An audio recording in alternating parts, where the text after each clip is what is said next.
Welcome to the On the Edge podcast with your host, Scott Groves. It's so good, right? Like you've never heard that before. So Scott Groves, the On the Edge podcast. I'm here with my buddy Alison, who I know from the real estate world. She's a top producing realtor at Normand and Associates here in Los Angeles. But most importantly, she has a background, a bachelor's, a master's in basically media and public affairs. And Alison and I have had some of the most fun, disagreeable political conversations. I won't put words in your mouth, but I'm guessing you're more of a progressive liberal. Is that a fair label? I never want to proactively label people. So, yes, progressive liberal. Yeah. What is that? Democrat. Democrat. Perfect. Let's start there. What does that mean to you? Because I want to dive into all the stuff media, but I also like to hear how people define their own labels, because I feel like all the political labels have been bastardized over the last 50 years. Yeah. So tell us where you're coming from politically. So I grew up in New York, and ironically, I grew up on Long Island, which at the time when I was growing up, I thought it was like a very liberal place. In retrospect, that place is very, and I don't know if it's gotten more conservative over the years or if it always was conservative and I just didn't know because my parents were liberal. My dad grew up in New York, New York Jewish family. My mom actually grew up in the South in the 60s. She went to like a segregated school. She was there during all the civil rights stuff, and then moved to New York. She met my dad. But anyway, they were both, Democrats, liberal Democrats. They not vote for Reagan. They, all the things. And so that's just kind of, but they weren't overly political in any way. They weren't activists at all. But they were just sort of like standard Democrats. And it's funny because I can see now how their politics has gotten progressively more progressive in the same way that Hillary Clinton's politics have gotten progressively more, because Hillary Clinton and my mom are the same age. And, there was a time when I think the Clintons were not, the Defense of Marriage Act and all that stuff. And I think my parents were not, there was a lot of like bias towards gay people, and that was acceptable in the Democratic Party. But now it's completely not. And they've evolved too in the same way. They also moved to Manhattan like 22 years ago, which I think kind of sped up their political, progressiveness. So anyway, and then I went to college and I moved to California. I moved to the Bay Area when I was in my early 20s, like in the early 2000. And so that was obviously a super progressive place. That was when I realized that like my upbringing, not as progressive as like Berkeley. Yeah, exactly. Right. Exactly. And so so anyway, and I was exposed to a lot of stuff there. And then I lived in DC. Then I moved back to DC to get my master's in media and public affairs. And I was living in DC during the Bush years, which was like a really weird experience because I had just come from like super progressive liberal San Francisco. And then I was moving to DC, which is itself a hugely Democratic city. But when a Republican is in power, it's like a very different vibe because all the Republicans like live there for this, right. Cabinet positions. Yeah, and they're stuff all like out restaurants and at bars and it's like all over the place. People come and they support the administration and they live there. And sometimes they stay and sometimes they are only there for the time period. So I met a lot of Republicans. My best friend from college married a Republican. And John, who my husband, is like extremely progressive. And we were friends with them, Joe voted for Bush twice. I remember the election, the second night, and we couldn't believe it. And we kind of laughed and joked. Now I think back on those days, like the good old days when like you could vote for a Republican and it would be kind of like, oh, okay, we just have different views. Now it feels like, we're like in two different universes anyway, so what was I saying? So, and then I moved here like in 2008. So basically like Barack Obama had gotten elected. I voted for Obama in California. So I was in DC during the Bush years. I moved back to California right when Obama was elected and I've been here ever since. And I think I realize now too that like being in California has influenced my politics for sure. it's different, especially being in Los Angeles, in the city of Los Angeles, in Mount Washington, where I live, which is like a very, very progressive place.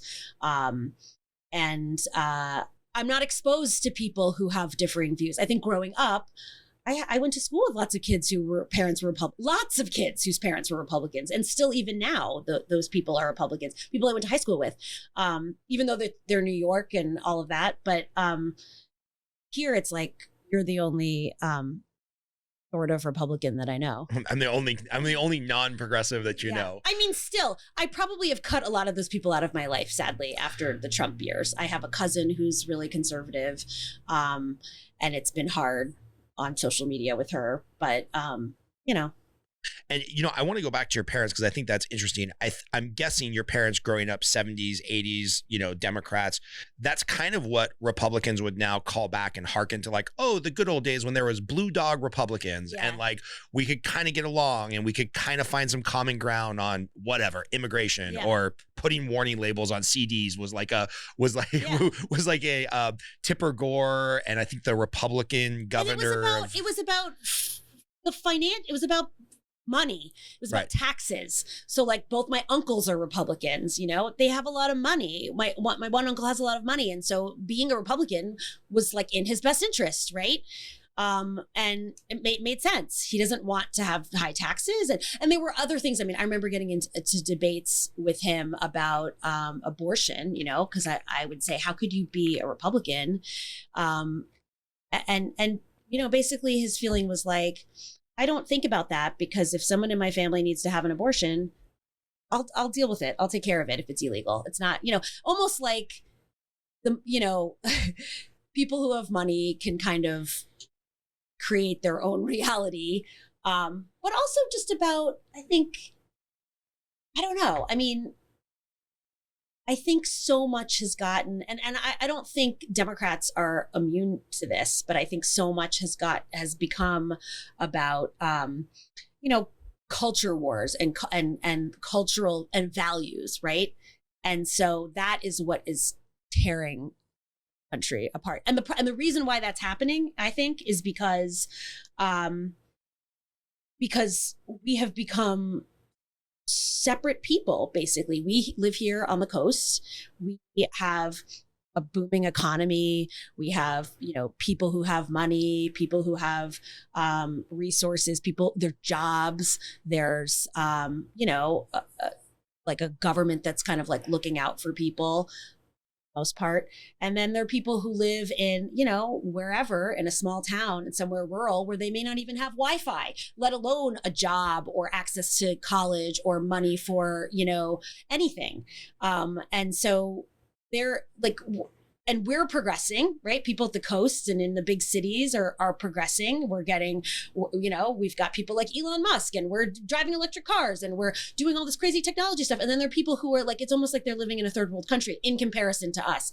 And these are like two totally different realities that are existing in this country that it's toxic. You know, those people have completely different priorities and have different needs than us, and the people who have like more education, more money, more resources, you know, better jobs are the ones who are making the decisions, which is, you know, and it hasn't really hasn't transitioned. I mean, if you look at Congress, it's like a bunch of old white men, essentially, you know, the Senate anyway.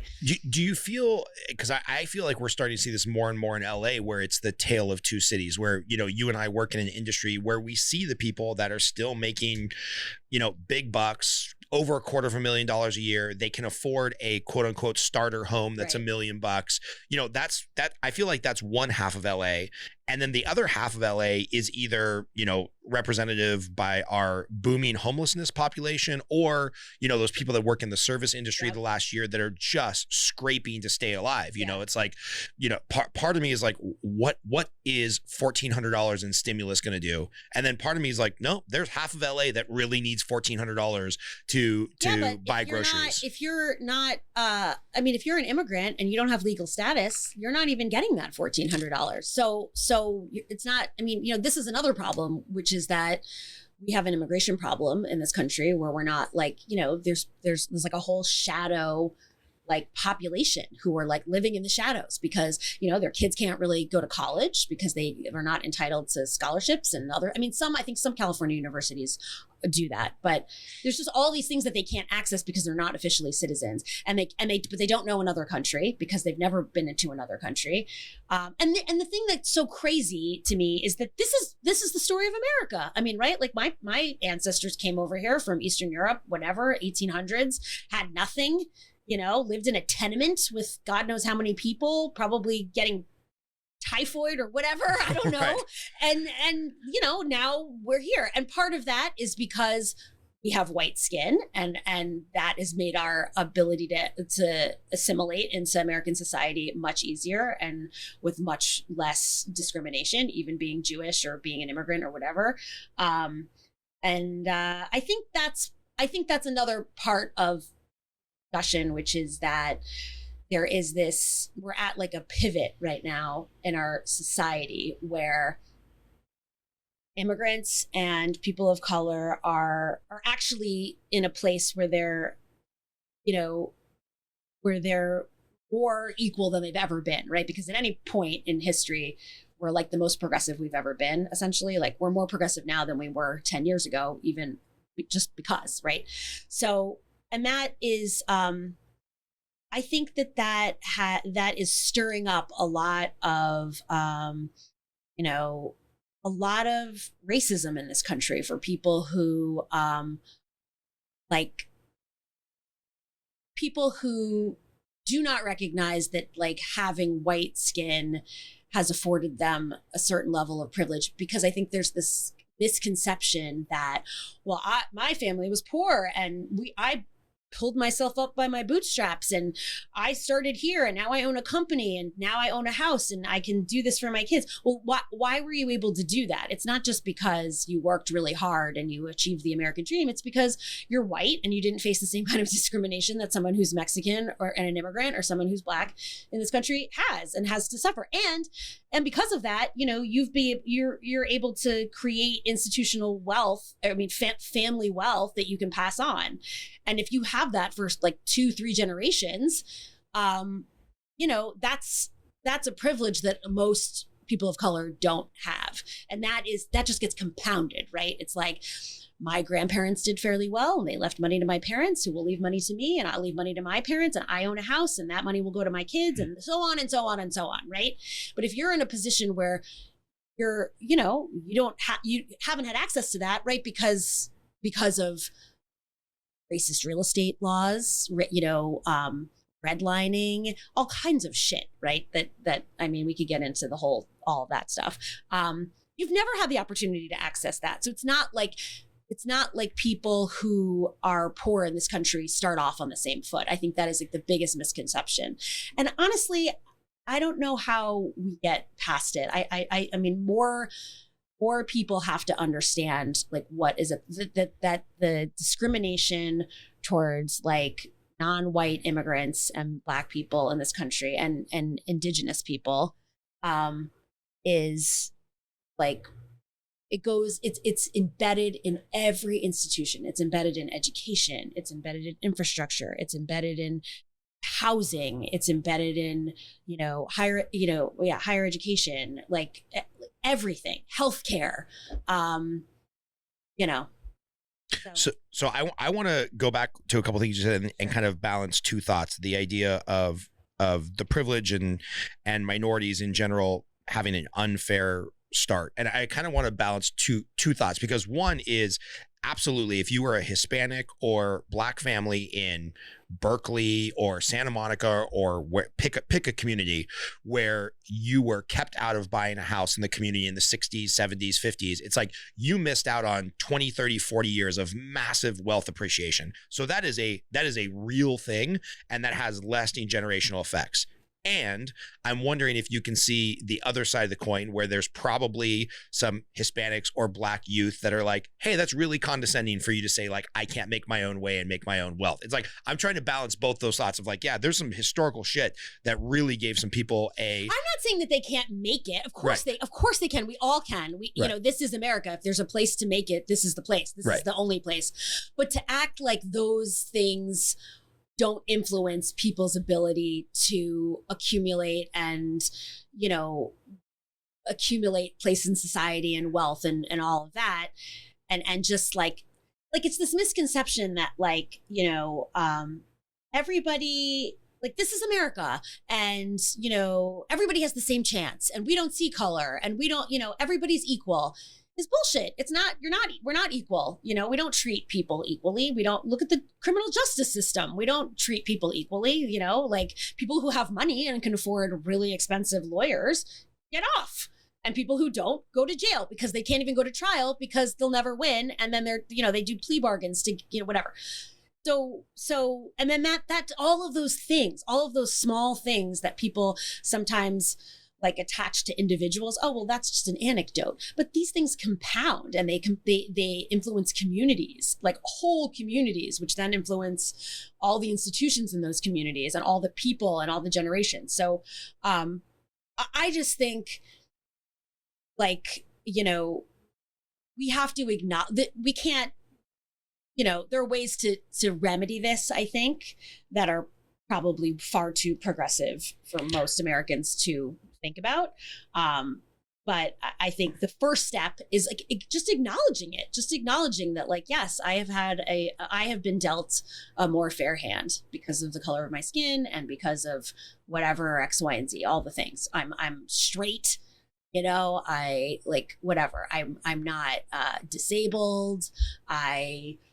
You know, I don't have severe mental health issues. Right. Like I'm not, you know, all the things. So yes, in that case, I'm, you know, more fortunate. You're more fortunate, more privileged, and you're able to take advantage of things that, you know, other people just can't access, even though they're there, you know, and part of that has to do with education and also has to do with just our ability to like, you know, our system is not set up to like look out for one another, really. It's like really, you know, people who work in social work and are like have jobs where they are, you know, helping people find housing or find, you know, food or helping people navigate education or navigate healthcare. Those people are paid like shit in this country. Teachers are paid like shit in this country. If teachers were paid like doctors in this country and nurses were paid like doctors, like things would just be different, right? Like really smart people would decide they want to be teachers and it would be a really valuable, like, and not that it's not valuable, but like, you know, if you're going to get paid $25,000 a year to be a teacher, like the smartest, best, brightest people, most ambitious are not going to become teachers, which means that the kids aren't going to, you know, and maybe those people aren't best for teaching, but the point is we don't value stuff like that. We don't value like the public institutions in our country. We don't value public education really. Some communities do, right? If their property taxes are really high and, you know, they decide this is the thing that they're going to value. And then that has really good schools. But in general, you know, we don't value healthcare. Look at our fucking healthcare system. Sorry. We just like, I mean, you know, people are, you know, elderly people are dying in like decrepit, disgusting nursing homes that, you know, charge Medicare like $5,000 a month, you know, so that they're like destitute by the, I mean, it's just broken. It's broken, basically. And I'm not saying like the European model of, you know, is the best. There's no like magic bullet but we could do better. We could definitely do better. We could do better. We could have a bigger safety net. I mean, I think we did at a certain point. I mean, I think this is what Biden has been talking about, that like at, you know, in the New Deal, you know, we provided jobs for people with the government created jobs, which then helped our whole country and our whole society. We built highways. We invested in ports and airports and infrastructure and schools. Hoover Dam, all these things that created jobs, created like really good paying jobs for people to have dignity and live and like raise families and all that stuff and communities and provided like a place, you know, a better world, a better country for our kids.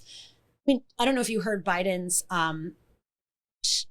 the other day where he was like talking about his infrastructure bill. Did you listen to it? I probably haven't watched a presidential speech since Obama's first term. Okay. Like the prepared comments and the pandering to the base of Republicans and Democrats. And then I thought Trump was a bumbling idiot. I think Biden's a bumbling idiot, although his is probably due to age.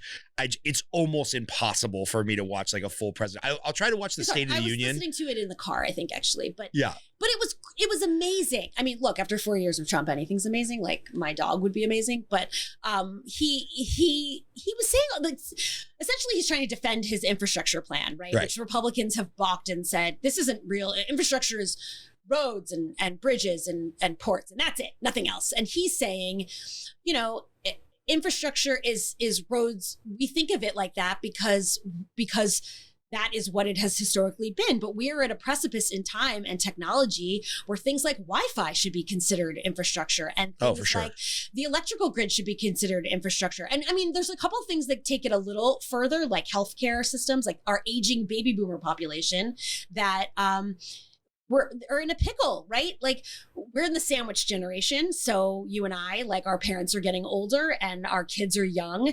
And a lot of people don't have, you know, parents who don't have a lot of money are going to be relying on their kids to help them. And at an old age, maybe they can't afford a nurse or whatever. So, or they don't want to be in a nursing home. They're still capable of living in their homes, but need help. And it's a big strain. It's a strain on us trying to make our way in the world with our own families. And it's a strain on them, and it's a strain on the economy and the healthcare system and Medicare in general. And so he's wrapping that into part of the infrastructure, which is like the people of our country are our capital, right? Like that's what makes America, America. It's our people. If we don't invest in our people and our society, then what the fuck? We're just like Russia. Like who cares? You know what I mean? People are going to be, and honestly, that is what, this sounds elitist, and I know I am an elitist, so forgive me, but like, this is what's happening in the country. It's like, we haven't valued things like healthcare and education and, you know, like all of these things from a government point of view. I think communities sometimes do a very good job of like supporting each other and being there and, you know, whatever. But from a government, and this is because Republicans don't believe that government should be doing this at all. This is not the job of government, right? Government should be small. But I mean, this is why we're at where we're at. I mean, I listened to some, like I was watching that documentary on QAnon, which I haven't finished, but did you get it? No. Oh, you should watch it. And it's like they interviewed this couple, you know, and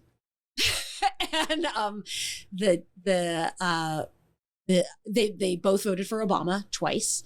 And, you know, they're just talking about how they kind of got sucked into QAnon and all this stuff, and how now they think they're woke and they're thinking for themselves now and all this like crazy shit. And it just, to me, it just exposes the like vulnerability of our people, because we are not teaching people critical thinking skills. We're not valuing critical thinking skills.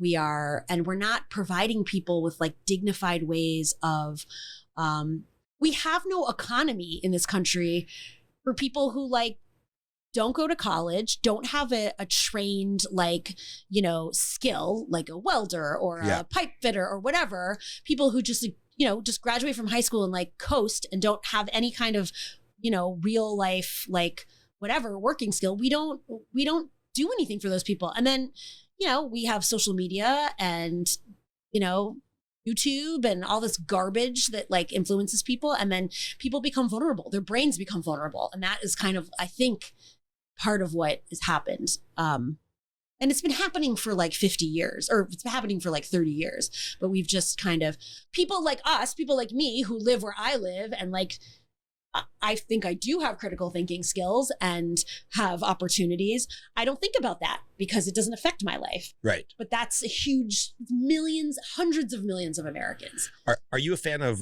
Mike Rowe at all? The guy who did Dirty Jobs and he was the voiceover for like Deadliest Catch. He's definitely more on the conservative side of things, although I don't know if he would identify as a Republican.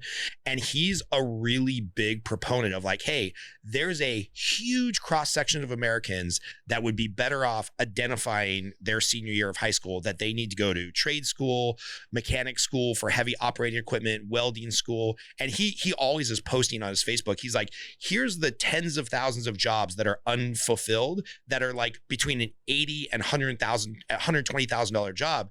And he goes, but we've convinced everybody that they have to go get a 4-year degree in sociology. He's ridiculous. Like, dropout rate is insane. College debt levels are skyrocketing. He's like, where is like the educational system identifying these people and being like, and supporting them. Yeah, saying, supporting hey, them. like this is like John went to like a really big Catholic high school in Milwaukee.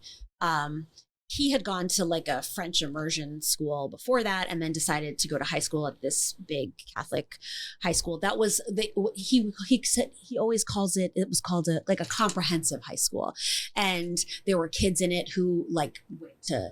I had a friend who went to Dartmouth, you know, and then there were people in there who didn't go to college, and they had tracks where like, you know, you would do whatever, you had learn a different skill, like really just preparing people for like living based on, and this is how Europe is, right? Like you have to take an exam in order to go to university. And if you don't pass the exam, then you get kind of filtered into something else. Yep. And that's your job. And I just think we have a problem in this country where like there's so many people who are so like stripped of their dignity. And it's like for generations almost at this point that this is why they voted for someone like Trump. This is why they're being influenced by crazy conspiracy theories, because they're just being left behind in a way that is like, it's damaging to the fabric of our society for everybody. Mm-hmm. And really it's, you know, I mean, if we don't start promoting a different, like you said, like kind of like shifting our like priorities when it comes to like, what are we going to do for our kids and our children's children? How are they going to make a decent living in this country? How are they going to like, you know, and not everyone should go to college. I mean, because college, I mean, there shouldn't be so many colleges, first of all. There shouldn't be so many like for-profit colleges, which are bullshit and are useless. And people shouldn't just go to college just to go to college. You should get some sort of training in something to do something. But yeah.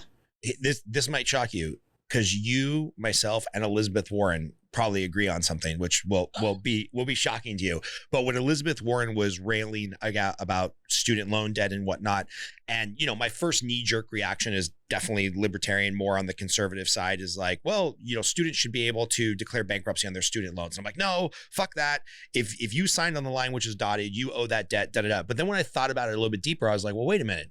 If you could declare bankruptcy on your student loans, it would force the lenders and the colleges to be more responsible and say, wait a minute, are we lending $100,000 to people who are actually going to get a job where they can pay it back? Yeah. And so I think allowing like people a mortgage. Allowing people to bankrupt on their student loans would create a scenario where the lenders and the colleges would have to be more responsible and be like, you know what? Sorry, Jonathan's my 19-year-old son. Sorry, Jonathan, we're not going to let you go $200,000 into debt on a degree that has an average income of $45,000 because we know you're never going to pay us back and you're just going to declare bankruptcy. So, you know, that would probably funnel him into a path of like science and tech where you can make more money, or maybe college is not for him. I don't know.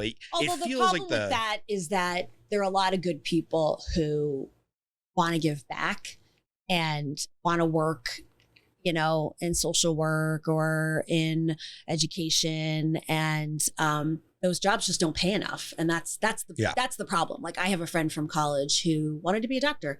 Really, really smart guy, wanted to be a doctor, was pre-med. I think he had like, you know, he had financial help to go to college. And then, but like, you know, I remember he applied to like, I don't know, ton of medical schools when we were, and that just applying to medical school cost like, you know, like $5,000 or Yeah, something. couple $100 per He application. had to take a plus loan this. out to apply to medical schools. Then he got into medical school and he had to take out loans for medical school. But now, he's a doctor and he works in an emergency room, or he used to. I don't keep in touch, but he Right.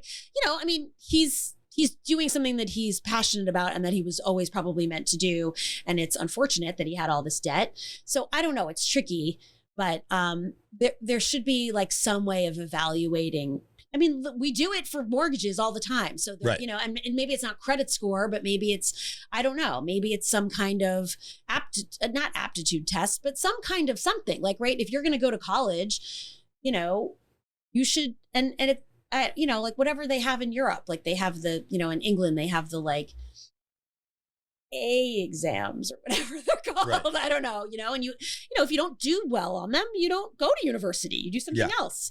So, yeah, it's interesting. I heard a policy floated, which will never happen, but a bunch of the bigger, Ivy League schools, Harvard and whatnot, they have $1 billion endowments now, where theoretically, just on the interest, no college student at any of those schools should ever have to pay tuition again because the endowments are so large. So the thought process there was like, hey, let as many people come for free as possible, and then you get 10% of their earnings the first 5 years that you're out of college. If you had an incentive structure like that, where like the college needs to train you, educate you, and job place you where you have the maximum impact in the economy, could be a game changer, right? Yeah. And the idea of like Harvard being a nonprofit and needing more billions of dollars into their endowment is kind of laughable. And then capping their student size, it's like it should be so easy to get into college now in America if you want to, and so cheap. Yeah, I just listened to this this American Life episode. It was probably old, but it was about how the pandemic has really changed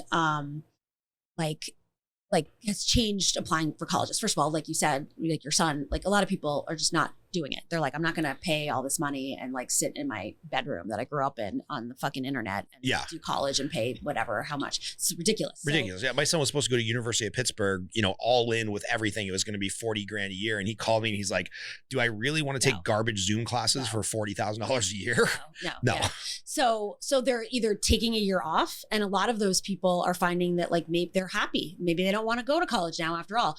The other thing that's happening is that a lot of the colleges and universities in this country have decided that because of the pandemic, high school students weren't able to take the SAT. So a lot of schools are now not requiring the SAT or the ACT, which opens up a lot of opportunity for people who traditionally don't do well on those exams, but are like really bright students who do really well in school. They just, for whatever, they can't afford to take a test prep class. And they don't, whatever, they work a job and they can't study for the SAT every weekend like other kids. And so, like places like, and the University of California, I think system has already implemented that, but it's created this, kind of scenario where schools are seeing so many more kids apply than normally would. And like much more diverse kids applying because they don't have to have the SAT or the ACT, and schools having to, not Harvard, I guess, which has billions of dollars to pay, but schools that can't afford to like have kids go for free. And they're actually having to make like really tough decisions. Like, do we accept this person because, they on paper look very similar to this person in terms of their high school, but this person is not applying for financial aid and this person is. And it's really like it's a way of like, and a lot of times they have no choice, right? They're like, we have this limited amount of financial aid that hasn't increased just because of the pandemic, but now we have, X amount more applicants who need it and we can't accept them. So they're making choices. They're saying, okay, we're going to accept this person because she's going to pay full tuition, and we're just not, maybe waitlist this person or not accept them because we know that they can't. Yeah. And that is a way of like also like filtering our society, which is like part of the problem always, right? Like that's the inequality, right? Like they both are smart enough to get into whatever, Harvard, WashU, and they both, top 10% of their class, top 1% of their class have extracurriculars due to blah, blah, blah, whatever. One can pay tuition and one can't. And that person's trajectory, is forever changed, right? Like if you go to a top tier university, a top 20 university, this is what it said in the episode, something like this, I'll probably butcher it, but like you have a 1 in 4 chance of being a top 10% earner in this country. If you go to a larger state school, you have a 1 in 20 chance. If you go to a lower tier university, it's like 1 in whatever, you know? So it does affect it affects your whole life. They interviewed certain people. One girl was she was like in the top 5 of her class in like Riverside County. Her school wasn't a great school. But she ended up going to like, said or something, and like people who were her cohorts in high school were going to I don't know, I can't remember, but like much higher tier schools, right? And that changes your whole life. It can, I should say. Yeah. There's an interesting dilemma there though, because sometimes I feel like the colleges self-select, and I have a buddy that went to an MBA program at Stanford, and he gave me this idea, so I'm not going to take credit for it. But he's like, what Stanford does is they self-select a pool of people for their business MBA program that are the most well-connected, already wealthy, already successful, already smart. Then they go through the Stanford MBA and they end up being really successful in their life. And Stanford says, see, look, it's our MBA. It made these people really successful. It's like, no, they could have gone to Pasadena City College and Cal State Northridge and probably still been really successful because they were smart, they were connected, they were wealthy. So there is some weird self-selecting thing where, like you mentioned, that 1 out of 4 ends up in the top earners. I wonder, and you can't prove the counterfactual, but I wonder if those people didn't get into a top tier school, if they had the smarts and the drive to already get into that 1 out of 4 that were top tier income.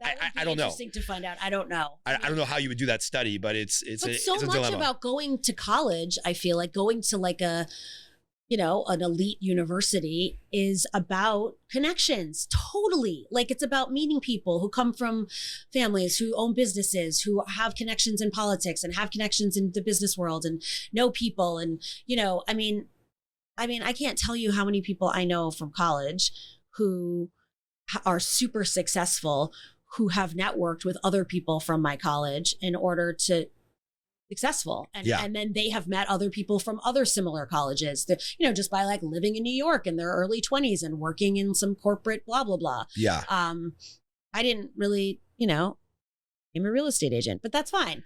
Right.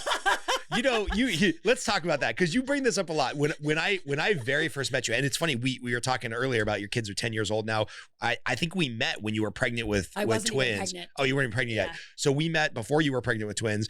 And I remember you joking. It's like, Jesus, man, I have these advanced degrees in media, public affairs that you're still paying for. And I'm a fucking real estate agent. And you would get so angry. And I'm like a chip on my shoulder, I think, because like I had gone to grad school, and I think I thought and I had been working in public radio, which honestly is like a lot of like intellectual kind of like journalist, writer people. And then real estate is like a lot of people who like don't graduate high school or don't graduate college. And it's like, you don't. Very low barrier to entry. Yeah, it's a low barrier to entry. And that's why there's a lot of like really bad real estate agents in some ways, and sometimes there's like amazing real estate agents. So it's just like it's a very varied situation. Right. Whereas like working in public radio is like small, very specific. Everyone is like, if you're working at NPR, everybody's kind of similarly credentialed. Yes, exactly. Yes.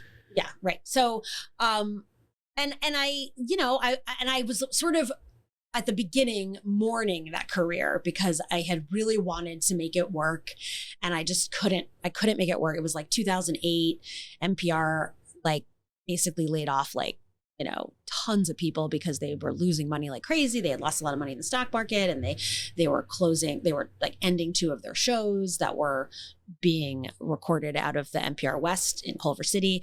And and then I worked at Marketplace for a little while, which, because it was like a business public radio, was actually, they were doing okay. But then there were so many public radio like producers out of work that they were like, well, we're just going to filter them. Like, we're not going to stick with you. We're going to keep, moving everybody in. There were like 65 out of work public radio producers in Los Angeles in like 2008 that were all laid off from NPR and other places. And, there's just not nearly that many jobs in this area. A lot of them went back to DC. Some people transitioned to other things like me. I remember I was a friend with someone who decided to go back to school to get a nursing degree and, whatever. So, but, I was mourning that career because I thought, there was a part of me that was like, I couldn't make it work. And now I'm doing something that seems like less, important or whatever, or less like, intellectually stimulating. Yeah. In some way. But I don't care about that shit anymore. I mean, it's like, it's funny because a lot of the people that I worked with back then, this was like 10 or 12 years ago, like, they've had like 5 or 6 different jobs at different, like, because that's how it's like entertainment, but way less lucrative. Right. I was gonna say, and you probably make a lot more money as a real estate agent.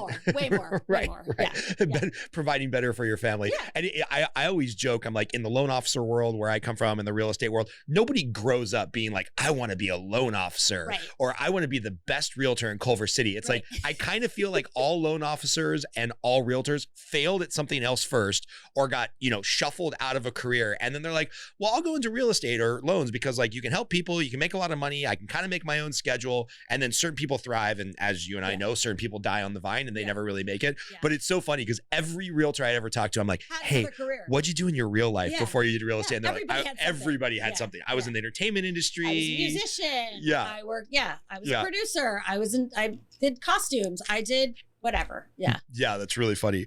Yeah. I want to go back to something you said earlier because my friends that are on the right or libertarian would yell at me if I didn't push back. And in fairness, I'm totally going to try to catch you in a trap here. Okay. So, you mentioned the institutional racism, which is like a big buzzword. And I was listening to Bill Maher right before Trump got elected, and he had this what's now kind of become a viral famous quote. And he's like, well, I'm not saying that all Republicans are racist, but if you're racist, you probably belong to the Republican Party. And I was like, dude, that's so disingenuous. But the thread of institutional racism has played out a lot in the media, especially over the last 4 years of Trump. But when I look at it as an outsider, kind of a libertarian, I'm like, all right, well, let's go through the institutions. Education, overwhelmingly Democrat and progressive. Media, overwhelmingly Democrat and progressive. Public unions, overwhelmingly Democratic and progressive. I mean, you can even go to like the LA County sheriffs, they've all endorsed Democratic candidates. So I'm like, well, if you're telling me there's institutional racism and all the institutions are overwhelmingly progressive Democrats, how can we say that Republicans are the racists? Well, I think what I would say to that is that it's not, I don't look at it like those institutions are Democrat versus Republican. I think they are, it is because they're all funded by the federal government, or they're all funded by government in general. And like Democrats traditionally, Biden became our president, right? The most watered down sort of total old milk school, toast like Democrat that was running. Okay. And why is that? Hillary Clinton was our candidate. Why is that? That's because there is such a divide in our country between conservatives and liberals that, the real progressives like Alexandria Ocasio-Cortez and Bernie Sanders, they could never win because there's too many Republicans. So we always try to like go to the center and try to bridge the party and try to like and truthfully, people like me, like real, like liberal, like AOC people are the minority. Like most Democrats are middle of the road Biden people. This is why he's the president, and probably even less progressive than Biden, I would say. My point is that all of these institutions are funded by a government that just doesn't, we just don't value them. We don't value them. We don't fund them. We don't, there's too many other interests that are priorities with our government, including tax breaks to the wealthy and corporate, subsidies and whatever, that like, there's just no chance. I mean, yes. And I also agree that there is something to be said for like the shit show that is the bureaucracy. Look, like, I mean, going back to LAUSD, which we were talking about before. Yeah, before we went live, we were talking about live, the challenges of LAUSD. Yeah, I mean, it's like the, you know, the case study for, you know, like too big, too much bureaucracy, like too many, like just too much shit. They can't get enough done. They can't really, you know, and part of that is because there's so many other forces in our society. People, homeowners, people don't want to pay taxes, people, corporate interests trying to lower the amount of money that Los Angelinos pay to go to the public school, you know, and all of that stuff. So I don't really look at it like, I don't know. I just don't really look at it like that, because I think, you know, I mean, I hear this a lot. Like people say, well, you know, it's all the democratic cities like San Francisco and Los Angeles that have all the homeless problem, and why, you know, why is that? Blah, blah, blah. But it's not the government. It's, you know, we're more tolerant because I think we have a little bit more empathy in terms like when Giuliani was mayor of New York. I mean, my parents moved to New York in 1998, New York City. And, you know, they moved to Tribeca, which, as most people know, is like a really fancy place. It's like one of the most expensive zip codes in America. You know, there was like a strip club on the corner of their street, and there was like garbage dumping like all over the place, you know. And then Giuliani became mayor, and like all that shit went away. Strip club went away, and all this, you know, everything got cleaned up, and everyone thought, oh, well, it's a Republican, you know. And I think it has to do more with, I don't even know what my point is, except that like it has to do more with like being empathetic and valuing, you know, there's a better way. I don't have the solution, right? I don't have the solution for why LAUSD has like failed so many families, you know, and why our healthcare system is such, you know, a shit show, why we don't have gun control laws. Like, you know, it's not easy, but I definitely think at least the values on the Democratic side are in the right place. I think, yeah, I don't know. Can I give you my theory on where I think that empathy and like well-intentioned values and maybe the political correctness has gone a little bit off the rails, and why we're seeing homeless more in California, you know, big California cities, Austin, you know, blue dot in a red state. Yeah. I think, you know, when I was growing up, my first job was at Rite Aid. I worked where my mom worked at Rite Aid. I was scooping ice cream at like 14, whenever you could get a 10-hour a week, Thrifties, yeah, 10-hour a week work permit. And there was this homeless guy who, you know, sat in front of Rite Aid and asked for food and money. And my mom was very nice to him. Everybody at the store was very nice to him. Everybody would buy him food, but everybody called him a bum. Like, he was a bum. That's what you called it in the 80s and 90s. He was a bum. And I remember my mom telling me like, oh yeah, I think his name was Ben. Ben's got a, Ben the bum. Ben's got a sister who lives up in Pasadena, is very wealthy. He can go live with him at any time, but he's not willing to stop drinking. And he's a raving alcoholic and he's a drug addict. And you don't want to be like that, right?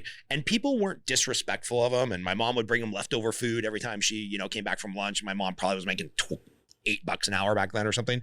And everybody was accommodating, but they weren't accepting. And I think what has happened is like just one step before that, I think there's this huge cross section of Americans, human beings, that have always and will always live on that razor's edge of like, I'm barely hanging on. I'm barely living on the couch in my friend's apartment. I'm barely staying off of drugs. I'm barely staying gainfully employed to that minimum wage job. And as we've normalized it more and more, whether it's the drug use or whether it's the using the correct term, you know, not kind of speaking down to ending up in that situation, I feel like there's a huge cross sections of Americans that have fallen off that razor's edge. And once they fall off, we're never getting them back. Like if you were, we don't have the support system in this country we don't have a net to capture these people and start getting them services. We do, but it's impossible to navigate. Yeah. It doesn't reach everybody. The jobs that are helping those people are low wage jobs, like social workers and people who work for nonprofits, right? And it's also, it's driven by nonprofits and religious organizations for the most part. It's not supported by government, because that's not what that's not an American value, right? America values pulling yourself up by your bootstraps. If you're in that position, that's because you did something to put yourself in that position. I mean, this is traditionally how America is, right? This is the dog eat dog world of like modern this frontier. Is capitalism. This is America. Like if you can dream it, you can be it, but you got to work your ass off, and no one's going to give you a handout, and blah blah blah. But the problem is, I think what I was saying before is that I think there's this consciousness now of understanding that like the playing field is not equal. People are not starting off on the same foot. It's very unlikely to end up with your dream if you start, in a as Ben the bum, or or you have some sort of, like dysfunctional like life where people are on drugs, you are homeless, or you are whatever you have to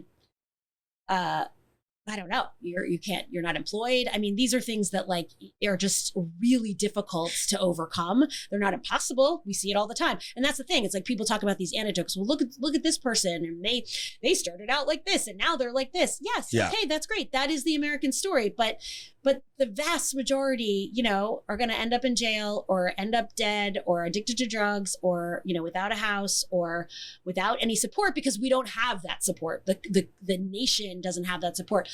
Part of that is because I think it's not even about like creating a social services network of like welfare or whatever. It's creating a system where people have decent jobs, that they actually get paid a decent wage, can have a house, raise their kids can have with dignity, and like kind of like, then that gets passed on. It's like, it's like Republicans always talk about like family values and, like the family unit and all of this stuff. But like, we just don't have a society that like supports that. Our minimum wage is like, what, $7 an hour? I mean, like no one can live on $7 an hour. And people are like, well, you shouldn't have a minimum wage job if that's going to be your job. But there are a lot of people who can't get other jobs, because what job are they going to have? They don't, so, I mean, California doesn't have that minimum wage, but it's, even in California, I mean, this is like just being a real estate agent. It's like, I mean, this is like funny, but I have two of my really good friends live in Connecticut, in like Fairfield County, Connecticut, like nice, really beautiful, very expensive, like suburbs of New York, Connecticut. And I talk to them constantly. One lives in Westport, which is like really nice. And I was just telling her I was in escrow on this house in Silver Lake. The house, I mean, it's amusing when you look at it from an outside perspective, right? The house, 670 square feet on like a 2,000 square foot lot. It was one of the Maltman bungalows. So tiny, 1-bedroom house, tiny house. And she bought it for $795,000, which in Connecticut can buy you like a beautiful house on an acre with a garage and, a huge driveway and, a guest room and a basement and all these things. I mean, it's like, that's not a cheap place to live. You know what I mean? Like that's an expensive part of the country. It's considered an expensive part of the country. But like when you see those things, it's like, what can $800,000 buy you across the country? In LA, it's a 670 square foot tiny little house for barely one person. Yeah. No, barely any land in Silver Lake, which is great. Or, like a Yeah. But, this is interesting because this kind of brings us full circle, because as property values in LA have more than doubled over the last 12 years, that means the real estate tax base has doubled over the last 10 years because, a majority of LA County and LA City revenue comes from property taxes. And so I want to break apart, like, is the social safety nets, the actual services and the services and the systems, if those don't exist, could we maybe get to a point of agreement where like, hey, there's probably enough money in the system.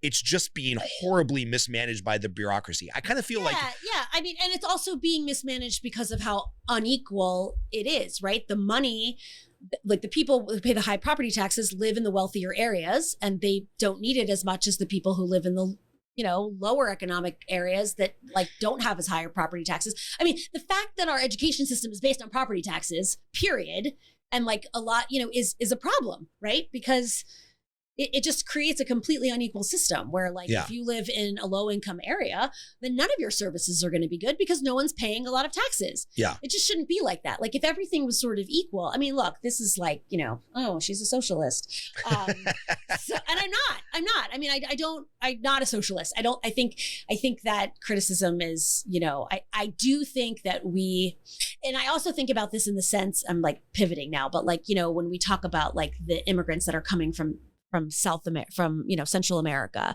and how they're like fleeing their country, right? And how, their country is so violent and blah, blah, blah, and they're coming to our country.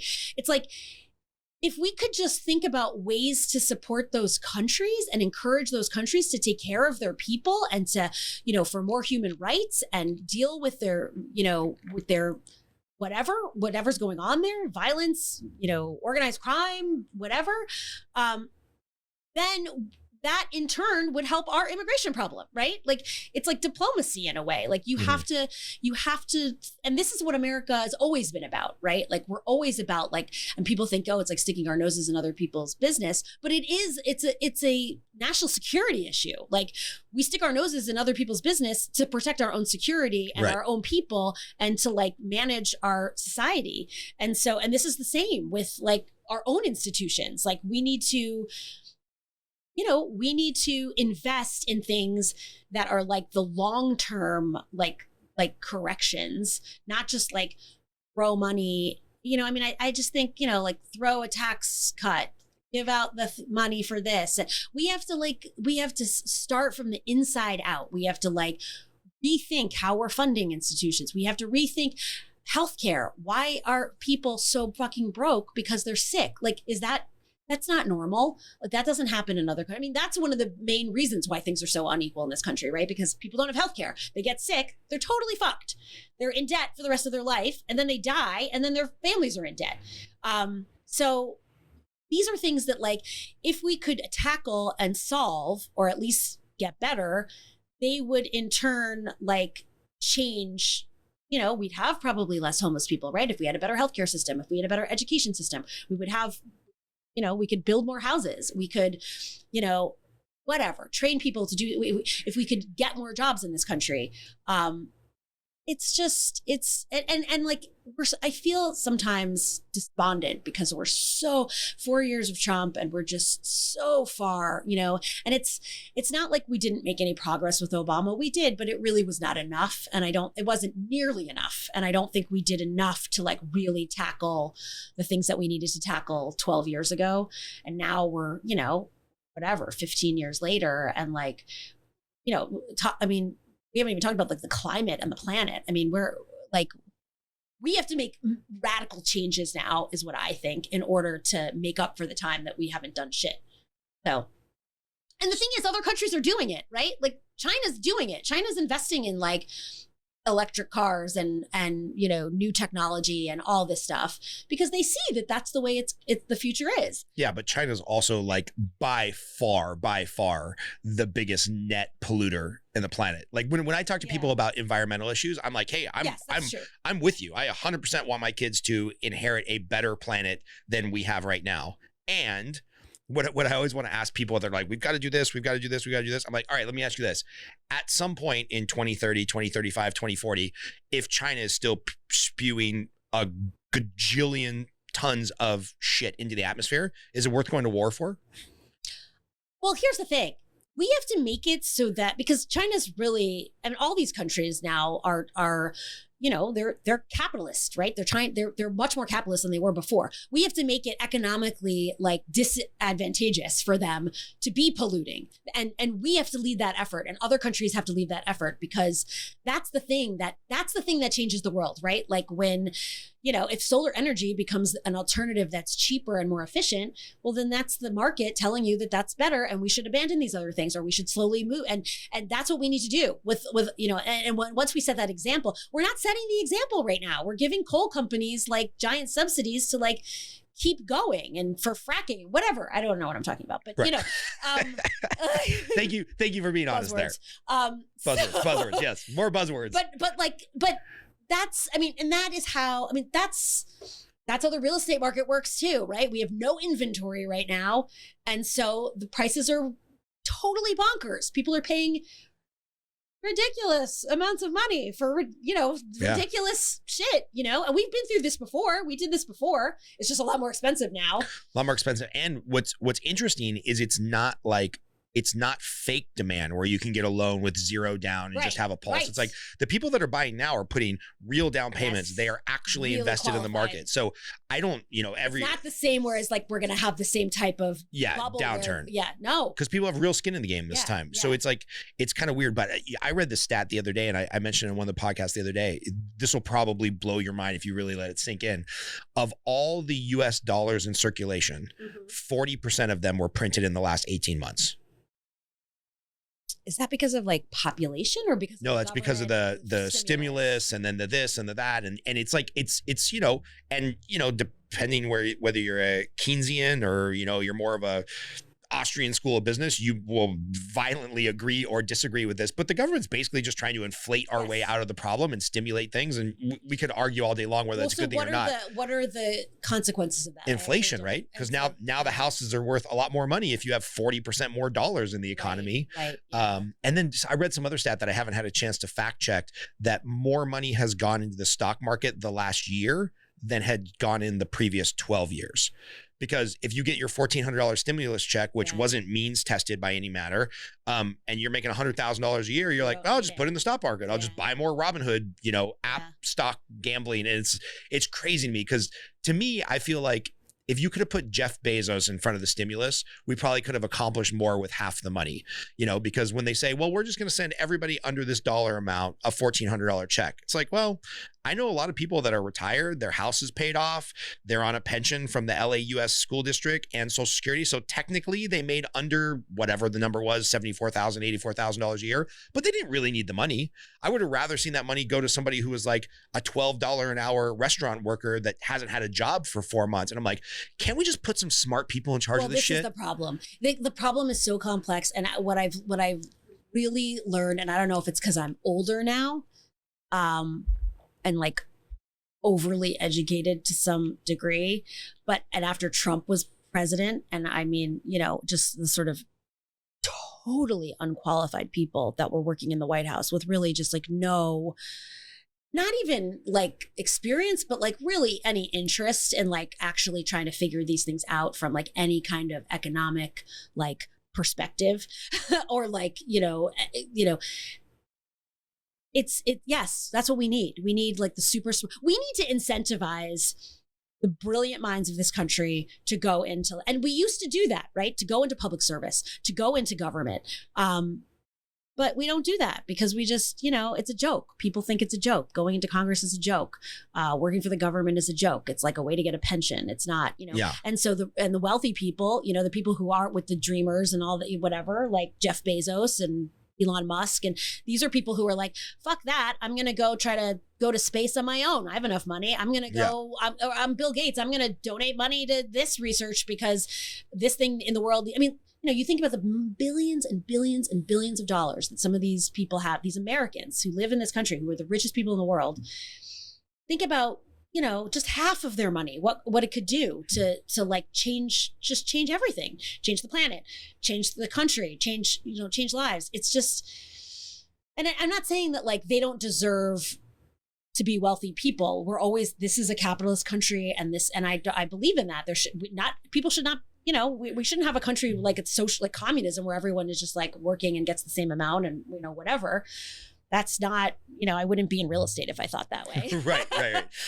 That, you should be incentivized to make money and be successful, but there should be, I feel like it's, they always say, I always hear the statistic, like, and I don't know what the numbers are, but it's like, in the 50s and 60s, like CEOs made X amount of what their minimum of what their workers made. Right. And it was like, whatever it is, like 50 to 1. Yeah. And now it's like 1,200 to 1 or something. And like, that just seems excessive. Like, and the thing is, that's what we're valuing. We're valuing these billionaires and their tax breaks and their interests, and not the working people. And so what are we doing? We're creating a society of people who are overworked, underpaid, like not not respected, or not living a life of dignity, are going into debt because of medical bills. Their kids aren't, able to go to college or whatever. They can't afford a house. They can't afford a car. They have to have 2 jobs. Like, this is not what we should be about, in my opinion. I mean, we should be about creating opportunity for people, and whether or not you take it, that's your choice, right. But like, at least giving people the opportunity, and at the same time, beefing up our country, beefing up our security, beefing up our systems, making this like the 21st century. I mean, it's insane sometimes. Like, when I think about, I just think about like my mother and father-in-law live in like rural Wisconsin. My father-in-law just passed away, but my mother-in-law lives in rural Wisconsin. And, for during the pandemic, we wanted to like send them stuff, and like, John and I get Amazon Prime delivered daily. Yeah, like 8 hours later, anything in the world. Anything in the world, right? Yeah. And I get that that's a privilege, but like, there's nothing that gets delivered there. Like, nothing. The only things that get delivered there are like the businesses that are in that town, and most of them are closed during COVID. So it's like a different world. You know what I mean? Like, my cell phone doesn't work in that town, like, at all, unless it's on Wi-Fi. It's like sometimes you can't even fathom. You have to like step out, and I haven't been out of LA in over a year. So it's hard to even like fathom at this time, but like, it's a different world out there. People are, I was reading that article in the Times about how the Trump administration had like scammed so many supporters for donations, and like where they would like pre-check these boxes and stuff and like make it a weekly donation, and they would kind of like hide it. Right. And people's bank accounts were getting like emptied by these donations. And, I'm like listening to the story, or I was reading about the stories of some of these people. And it's like, like this one guy he's a retired guy. He lives on like $1,400 a month. And I just started, that like sunk into me. And I just thought, and he's fine. He has a life. Yeah. He is able to There's still a lot of places in America you can live on $1,400 a month. Exactly. But not if you're being scammed and they take like $800 a week. But I was like, holy shit, like, there are people, that's millions and millions and millions of Americans, of seniors, of non-seniors. They live on that per month. And it's like, it's just such a stark contrast to like, you could not survive in Southern California in any place, even like the worst towns. You're still paying $500,000 for a house, a real house. So, I don't know. So yeah, I wanted to ask you, you mentioned you haven't left LA in a year, and I know you and the family have been really cautious during COVID. What do you think California has gotten right, and what do you think they've gotten wrong in this COVID pandemic? I don't know. I mean, I think it's like such a difference depending on your socioeconomic bracket, essentially.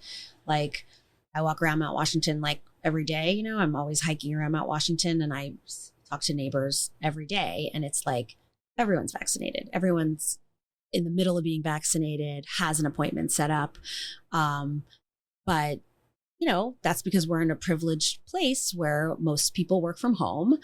And that's what's so ironic too, right? It's like people in Mount Washington work from home for the most part and don't need to be vaccinated. We're not, I mean, some people are doctors and nurses or whatever and work, with a lot of people, but in general, like, what do I think California has gotten right? Well, at the very beginning of the pandemic, I just was seeing like Facebook posts that I posted like a year ago that were like about how great California was doing and how we were like, because we were all buckling down and like really staying at home and no one was going anywhere. And the numbers were going to, whatever, the curve or flatten the curve. Yeah. And then, then around Christmas, like things just started to get crazy. I mean, I don't know. I think it's like a real problem and a lot of pressure from the business community and, like from an economic standpoint for politicians to shut down stuff, like to really just shut it down. They just feel that they can't, they're in the pocket of a lot of corporations and those people don't want businesses to be shut down. And that's like a lot of pressure. But in some ways, if we had, and I don't know, I mean, a lot of European countries did do that and they're in a worse position than we are now. So yeah, I think the rollout in general of, the messaging, I mean, from the federal government, from Trump and the Trump administration was horrific. Like the messaging was just poor. It was like, he never wore a mask. You don't have to wear a mask. Like, you can get these medications. I got them. You'll be fine. Don't worry about it. Don't worry about it. Everything's cool. We have it under control. Instead of being like, like a massive like PR campaign about wearing masks, about how to be safe. And I know that like a lot of that was not, we didn't know a lot. Right. But some kind of messaging, like plan, communications plan. So I don't know. I mean, I think we are doing a pretty good job of vaccinating people. It seems like it. My cleaning lady was at my house yesterday. She has an appointment for next week, which is great. And now I think every adult can get vaccinated in Los Angeles. Yeah, as of a day ago or 2 days ago or something. Yeah. Which is great. And it makes me feel like a huge sense of relief. The kids are finally going to go back to school, some form. But it's just... and I think, we are in a fortunate place because we can be outside all year round. Yeah. We can eat outside. We can have things outside, which makes it a lot safer. And, you're sort of like threading the needle with businesses and corporations and the economy, and, also trying to be as safe as possible, and also trying to tackle like issues of, isolation and all of that. We could have done a better job at that, I think. I think there was like a little bit of like wishy-washiness, like, restaurants should have probably been open outside, if we had like some sort of basis of safety standards. I mean, I think that's part of the issue, is that like the science has been very unclear because they're still studying the virus. Right. They were for the whole year. So right. It's just like, well, is that safe? Is that not safe? Is 6 feet safe? Is 3 feet safe? Like, what should we do? We don't know. Yeah. Let's just close it all down. So I just remember them for like months. It was like, well, can the virus live on a surface or not? And it's like, dude, I barely made it out of high school, okay? I barely passed chemistry, but I'm pretty sure there's some really smart people that can put a virus on a table and determine whether it's still alive 30 seconds later or not. I'm like, how is this science not settled? They did, but like, it was more about, I guess, I don't know. I agree with you. Like, I don't, and I think part of that is like a top-down thing that was just like a total shit show, right? Like, we had no authoritative like body. Nobody was trusting the CDC or the WHO. Like it's like, everything is, we don't have, this is another problem with our society and our country, is that we don't have a sense of like, who's in charge anymore. There's like, media's fake. All the things that they report are fake. Like, these conspiracy theories are real. Like, I mean, it has been a pretty Biden's not our president. Like, it has been a pretty good 24 months for conspiracy theorists. Like, yes. I mean, the problem is, every once in a while they come true and you're like, see, there was a government operative who was smuggling 14-year-old girls to a private island to have sex with billionaires. And you're like, that sounds like something out of a Tom Clancy movie. You're like, nope, really happened. Yeah. And then he died in prison under weird terms. And it's like, it only takes one of those to make the crazies be like, see, there's the proof that all this other crazy shit I've been talking about is real. That's what the QAnon documentary talks about. I'll have to watch it. Yeah, it's like how, like, yes, when you spew out enough shit, a couple of them are going to land. Right. And then, then you can say, oh, look. Yeah, Q was right. Proof. Right.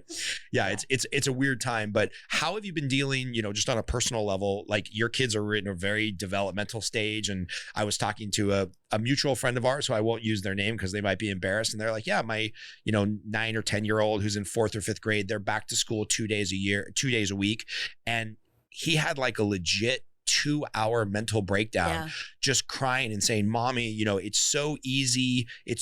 We're in school to focus. I can't look at Zoom. I'm a failure. Why can't we just go back to school full time? And obviously, like, this sad situation is like supporting the narrative in my mind that like kids should be back at school. So I'm kind of clinging on to it. But like to hear that there's a 9-year-old having a full on panic attack mental breakdown, like, I almost feel like in some areas, that's like times a million in this country, probably. I mean, it's like on a massive scale. My kids, I mean, we're lucky enough to live like from the very, very beginning, from the first day that they didn't go back to school, we kind of like potted with our next door neighbors, our immediate next door neighbors. We were like a compound kind of. They have 2 kids and we have 2 kids, and they're different ages, but they're get along very, very well. And it was great. We had dinners together. The kids played together. There was some social interaction. Then another neighbor a little bit later on joined our pod. There was the 3 families.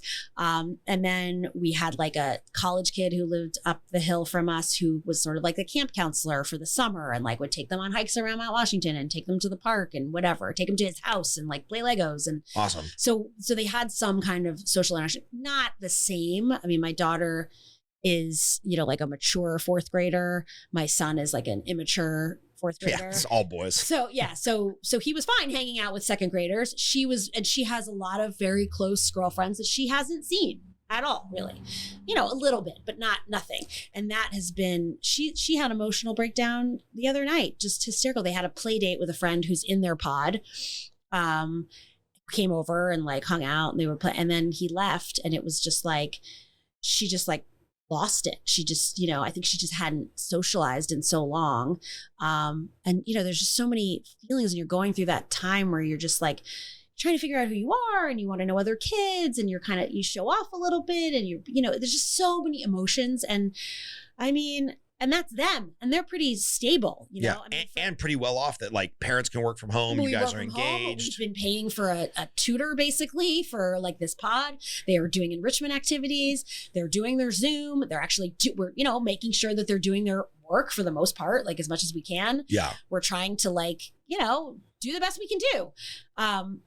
So I cannot imagine what it's going to be like for the country. And I say this every week, that we are in, like, this is an unprecedented mental health crisis and we were already in a mental health crisis in this country before the pandemic. Right. That was sort of like in the shadows, not really talked about that much. People don't want to talk about mental health in this country. And this is going to expose, like, once the kids start going back to school and we start seeing studies on the reports of all the trauma and all this stuff. I mean, this whole generation of kids is going to be, I don't know. We don't know. We don't even know what it's going to be. So it's not easy. I do feel fortunate that, like, I feel fortunate that they are in elementary school. I think if you had a kid who was in middle school, a high school kid, a college kid, I think it would be a lot worse. And I think they'll be okay. They'll still be able to make it up. They'll be in 5th grade next year. They're both going to go to sleepaway camp this summer and like spend full time without parents, kids, activities. I think that's going to be like really good for them. Yep. Probably overwhelming, but really good. And they're resilient because they're young. Yeah. But I mean, I know a lot of kids who are older kids, high school kids, and younger kids, just super struggling. A lot of the younger kids, like, I mean, if you had a kid who was starting kindergarten, which you might know, I don't know. Yeah, close. They're like pre-TK. There's like 9 years of school before you get to 1st grade now. I don't even know. It's like, but can you imagine if Gabriel was starting kindergarten during the pandemic? Right. Like this last fall? Yeah. Zoom kindergarten? Yeah, no chance. No chance. chance. Are you kidding me? I can barely get him to watch like his favorite cartoon for more than 12 minutes. Right. Yeah. And you mentioned the high school kids. I have a son, Jonathan, who's 19. So he missed all of his senior year of high school. So none of the prom, none of the homecoming, none of the fun like coming of age stuff. Having sex in the backseat of your dad's van. At prom or whatever. Like none of that should happen. Well, maybe he had sex in the backseat of his mom's van. I don't know.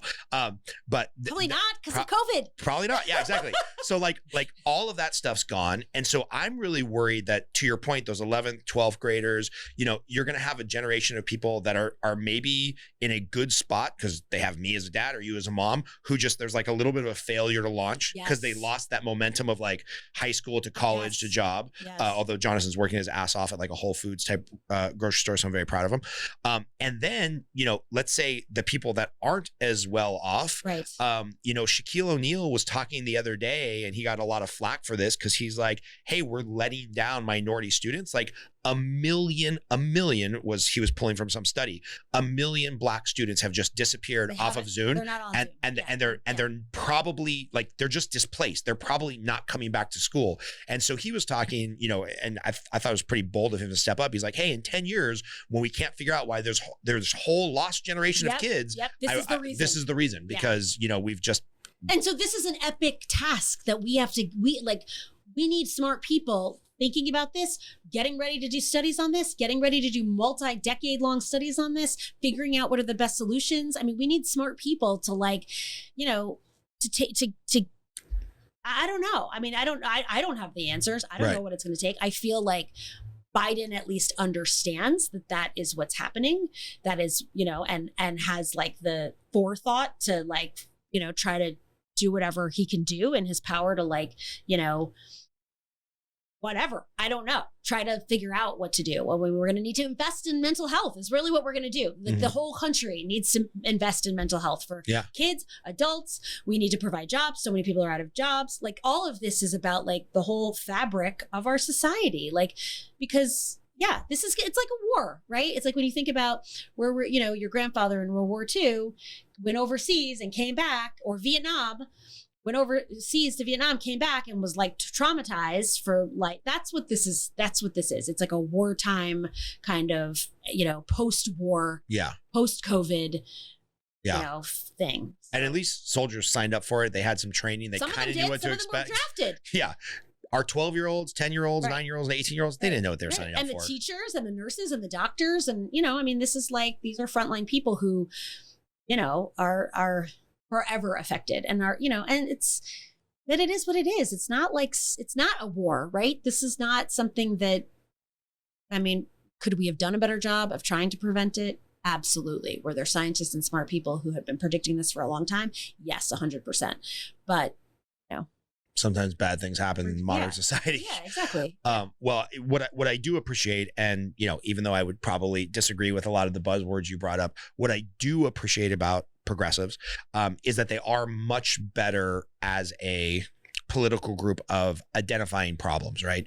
And there's plenty of things that I agree with on the left and plenty of things I agree with on the right. But I think more people having good conversations like this and realizing, like, kind of giving the devil your due, right? If you're like a hardcore conservative, you have to accept the fact that like progressives are better at pointing out institutional problems. And if you're a progressive, maybe you need to be better at recognizing something about conservatives that are beneficial. And I hope we can move. Just kidding. Now we're gonna get into a fight.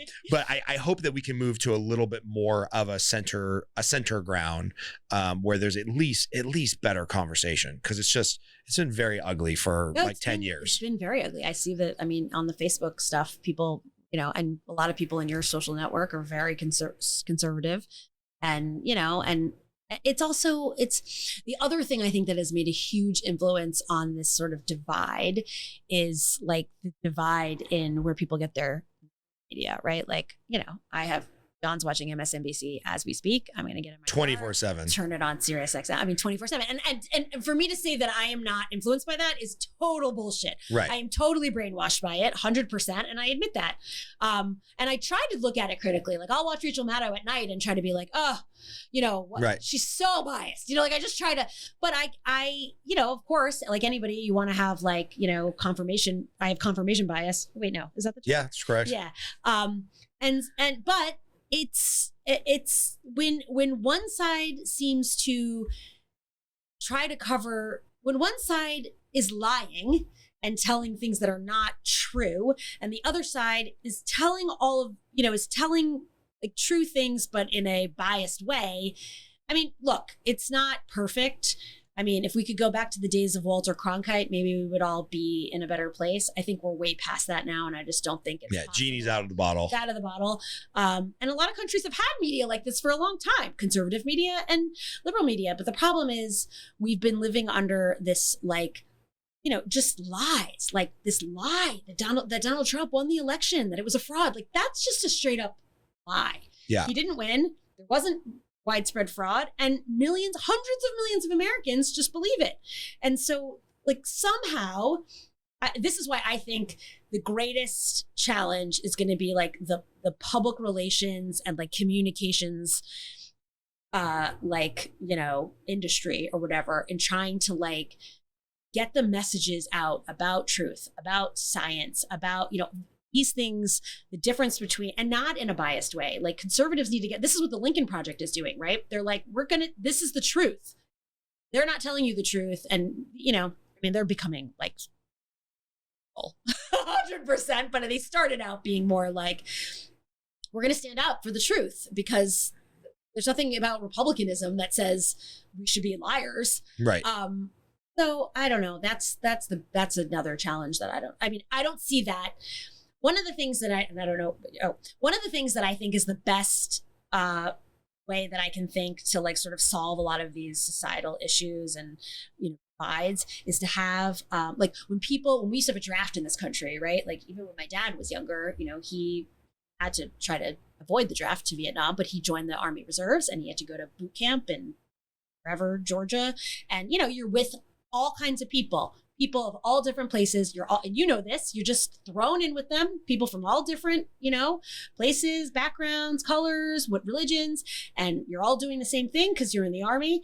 And you're exposed to people, right? You start to see the humanity in all the different people. Yeah. Outside of your own bubble from the community that you grew up in. So I'm not saying we need to have a draft, but I think if we could have and Israel has this, or we could have some kind of program in this country where, for example, kids graduating high school have to do like a year of some sort of public service. And maybe that means teaching in a school. Maybe that means joining the Army, the Park Service, right. You know, working at a, whatever it is, whatever right. you want to do, right? Like this is a way for you to get experience doing something, being exposed to different people, having like training, and mixing people up. Yeah. We got to mix people up in this country because everyone is so, especially now, yeah, we're so in our bubbles, in our communities, we only see the faces around us. And if those are only white faces, if those are only black faces, we're not really seeing, we can't walk in each other's shoes because all we know is from, you know, TV and YouTube and whatever. You need to actively kind of like stir up the melting pot.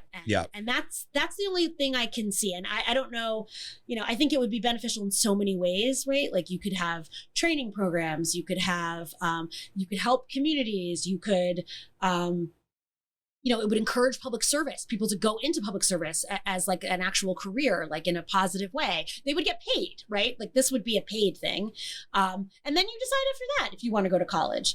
And what you want to do after that, and meeting different people. I mean, this is a way to kind of create more opportunity. And I remember like Clinton talking about this at one time, and the people have talked about it like a mandatory public service kind of thing. But you know, it's hard to take root because that and think that's what socialists do. Well, it's kind of scary to me. If you look at the companies that have had the biggest growth over the last year, it's like, okay, Peloton, of which I bought one. There's a Peloton treadmill over there. So that means if I work out at home, I can pick the instructor that looks just like me. Yep. I never have to go to the gym. I never have to interact in the locker room with somebody who's poorer than me or richer than me or looks different than me, right? Then you look at Facebook skyrocketing valuation. Cool. Facebook's all about putting you in your echo chamber and confirmation bias. And then you look at Apple, and Apple's like, oh, I'm going to completely distract you from the real world and put you on your phone 24/7. Yeah. I mean, it's crazy. It's crazy that, and what's funny is I think it affects wealthier people more than socioeconomically challenged people, because you can basically, as you mentioned, you know, Amazon Prime and everything, you can opt in into your own bubble and be completely taken care of now. And that's really scary, because I remember, you know, I was in Fort Riley, Kansas, when I was in the Army from 97 to 2000. And I honestly, truly cannot remember all but like one incident that kind of fired up because of any type of racial tension. And on my floor, it was like 50% black, 50% white. Well, not exactly 50-50, but every ethnicity was there. Right. And nobody gave a shit. Right. It was just like, we're all going to drink together. We're all going to get in trouble together. Right. Lots of trouble together. But nobody cared. And I feel like it's gotten hypersensitive over the last, call it 10 years, or maybe to your point, this is just you're getting older and wiser. And it's like, get off my grass, generation thinks the world is going to shit in a handbasket. So I don't know. I try to talk about this with my mom all the time. She's in her 70s and she'll be like, well, I did live through like an Amor and the Nixon years. And she's like, things were pretty shitty then. And people didn't trust the government and they didn't trust the media. And so, but she said, nothing's ever like, she's like, I've not seen anything like Trump and that is on another level, but it's not like we have experienced these types of things before. It's just, I think it's the technology and the social media that are, putting people into these boxes and regurgitating the same messages over and over and over. Right. I mean, I'm a victim of it too. So are you. So Everybody is. Everybody. My kids are, like they watch Minecraft videos and then all they see are Minecraft videos. And it's like, these people that they think are their friends who are these like assholes making $1 million on YouTube. Right. Playing Minecraft. I don't even know what they're watching. I should probably be more observant. But anyway, like it's that is another thing. I mean, that's another thing Elizabeth Warren has talked about too, about like regulating these industries so that we can, government has to step in at some point if corporations aren't going to. And like even like this stuff, that's happening in Georgia with the election and corporations are not with the, with voting rights and corporations now stepping in and going against it. And, unless that happens on a large scale that actually influences politics, we have to have regulations. Like you can't just always rely on corporations to make the best decisions and to like, so I don't know. It does bother me that corporations are wading into the political fray so much. Like exactly. I don't want That's the clothes. Because government isn't doing it. And so it's like they feel pressure from their customers. Yeah. But it's like I don't want to wear Viore workout clothes. Great brand, by the way. I don't want to wear them because they align with my political values. Right. Like I don't want to wear a pair of tennis shoes. Or not wear them.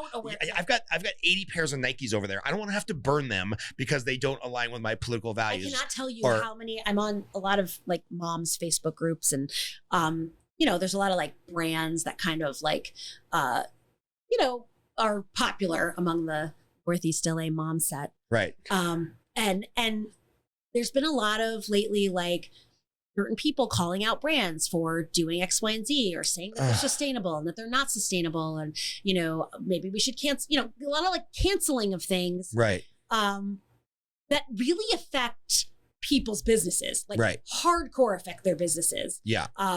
Or, racism at Everlane and canceling them and then people speaking out. And I get it. I get people wanting to share their voices and speak out.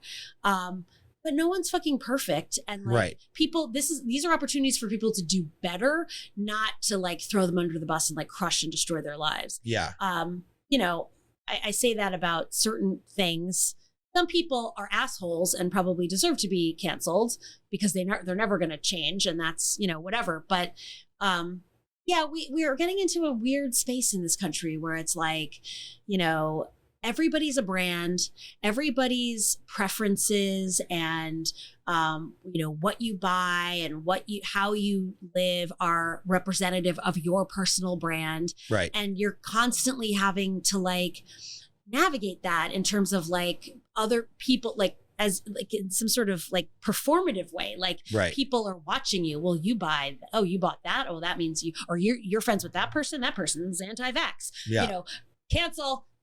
And it's like, what a horrible life, right? I could find a reason to cancel every person in my life. And anyone who owns a business like you or I, it's terrifying. Yeah. It could be terrifying. Somebody writes something about you on Yelp, you're over. Your income's over. And I have empathy for that. I once got a really bad Yelp review and it like killed me for a year. It killed my business. I was like despondent. Got it taken off because she was correct. And but yeah, like we can't have a society like this. We need to have more conversations and we need to, instead of canceling people, create opportunities for people to learn, because what ends up happening is that then people get angry.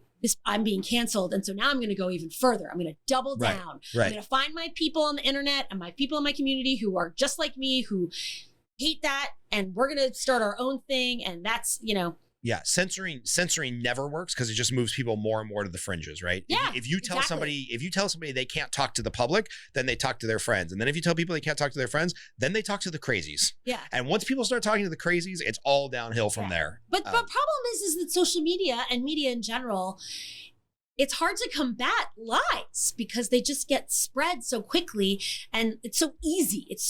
And it's so easy to discount truth. It's almost like a losing battle. It's like an ocean wave. Just you're trying to push it back. You're like building a retaining wall against the ocean. It's like people don't want to, this is the challenge of our kid generation, I feel like. Yeah. Well, people like us can set the example by keep having good conversations. Yes. And I am going to talk John into coming in here and doing a joint interview. He was like, okay. Yeah, he's got to come. He's not a big talker though. Well, he is. I can get him to talk. We'll start with the Milwaukee Bucks. Okay. We'll move into some Trumpisms and then we'll really get heated. The thing about John is that he's not very aggressively, I love him, but he's aggressive with his, he's not as open to like listening to the other side, but maybe he would be on a one-on-one. On Facebook, it's very easy to get like, oh yeah, I get triggered on Facebook like I'm a sociopath on Facebook, which is really sad. So we got to have, I have to get John on. We'll talk to him. We'll be nice for an hour, talk about the Milwaukee Bucks, and then we'll go hard to the paint.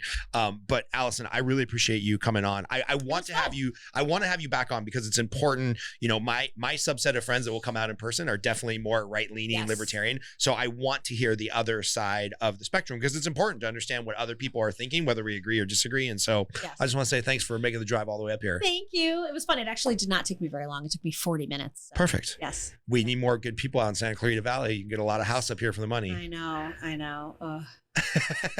All right. We'll talk to you soon. Okay. Bye. Bye.